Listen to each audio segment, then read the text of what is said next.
প্রশ্ন হচ্ছে, চাকরি করতে যদি আমাদের কম্পিউটার শিক্ষা লাগে, তাহলে আমাদেরকে কেন স্কুল কলেজ থেকে বাস্তবমুখী শিক্ষা না দিয়ে, কম্পিউটার শিক্ষা না দিয়ে আমাদেরকে কেন নবাব সিরাজউদ্দৌলার কাহিনী পড়তে হয়, কেন উনি কবে মারা গেছে এগুলা পড়তে হয়? আর আমার প্রশ্ন হচ্ছে, চাকরি করতে যদি আমাদের কম্পিউটার শিক্ষা লাগে, তাহলে স্কুল কলেজ থেকে কেন আমাদের কম্পিউটার শিক্ষা দিচ্ছে না? Very good. দেখো, ও বুঝতে পারে যে চাকরি নিতে হলে আমার কম্পিউটার এডুকেশন লাগবে নাকি। ও বুঝতে পারে, যারা মন্ত্রিত্ব চালায় তারা বুঝে না। এটা হলো, বলো, সুরম্য বিল্ডিং বানাচ্ছে, আমিও বানিয়েছি। 2000 কোটি টাকা খরচ করে স্যাটেলাইটে পাঠানো হয়েছে, হয় নাই? স্যাটেলাইট আমাদের দরকার আছে? ওই স্যাটেলাইট কি আমাদের জন্য ব্যবহার হয়? হয় না।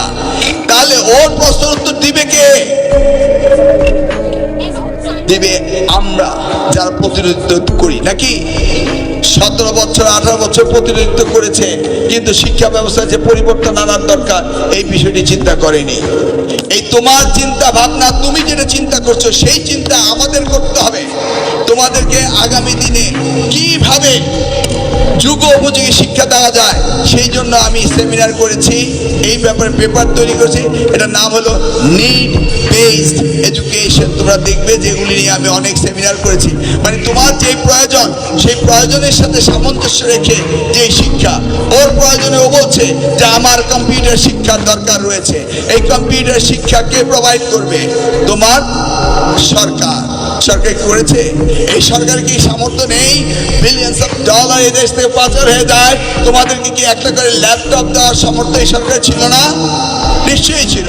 ল্যাপটপ তো আর এত দামি জিনিস না, দেওয়া উচিত ছিল। প্রত্যেকটি ছাত্রীর হাতে ল্যাপটপ, প্রত্যেকটি স্কুলে ইন্টারনেট কানেকশন থাকতে হবে। যদি ল্যাপটপই না থাকে, ইন্টারনেট কানেকশনে যদি না থাকে, তাহলে তোমরা বিশ্বায়নের যুগে, এই বিশ্বায়নের প্রতিযোগিতায় তোমরা হেরে যাবে। এই হেরে যাওয়ার জন্য দায়ী কে? তোমরা না আমরা? আমরা দায়ী। বুঝতে পেরেছ? এই আমরা আমাদের দায়িত্ব সম্বন্ধে বুঝি না, আমরা আমাদের দায়িত্ব পালন করি না। আমরা যদি আমাদের দায়িত্ব পালন করতাম তাহলে এই অবস্থা হতো না।